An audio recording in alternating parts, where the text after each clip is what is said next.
મોઢામાં આવતી દુર્ગંધ કઈ રીતે દૂર કરી શકાય તેમજ દાઢમાં થતો સડો કઈ રીતે અટકાવી શકાય એના માટે હું આયુર્વેદિક ઉપચાર બતાવીશ। જેના માટે મેં કડવા લીમડાનો પાન આવે એનો પાવડર લીધેલો છે અને સિંધાલું મીઠું લીધું છે। બે જ વસ્તુ આપણે લેવાની છે।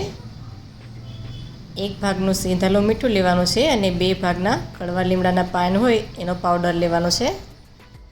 બંનેને મિક્સ કરી દેવાનું। બંનેને મિક્સ કરી અને સવાર સાંજ અથવા તો એક ટાઈમ રાત્રે સૂતી વખતે આપણા દાંત અને જે દાઢ હોય એના અંદર આપણે રાખી દેવાનું છે। જેમ બ્રશ કરતા હોય એવી રીતે પણ કરી શકો છો અને એમને તમે ડાયરેક્ટ અંદર દાંત ઉપર લગાડી દાઢ ઉપર લગાડી અને દાઢમાં ભરી દેવાનું અને પછી જ્યાં સુધી રાખી શકો 1 મિનિટ 2 મિનિટ 5 મિનિટ ત્યાં સુધી રાખી અને હળવા હાથે બ્રશ કરી અને પછી ક્લીન કરી લેવાનું છે। તો 100% આનાથી ફેર પડી જશે અને રાહત પણ દાંત દુખવામાં બહુ જ સરસ રહેશે। આયુર્વેદિક છે, કોઈ નુકસાનકારક નથી। આ ઉપચારથી તમને મોઢામાં વાસ પણ નહીં આવે તેમજ દાઢમાં દુખાવો થતો હોય છે દાંતનો દુખાવો દાઢનો દુખાવો એ પણ અટકી જશે। રોજ રાત્રે સૂતી વખતે અથવા તો સવાર સાંજ 2 ટાઈમ તમે આને ઉપયોગ કરી શકો છો।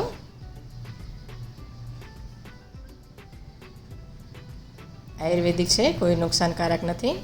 જો મારો આ વિડીયો તમને સારો લાગ્યો હોય તો લાઇક શેર એન્ડ સબસ્ક્રાઈબ કરવાનું ના ભૂલતા।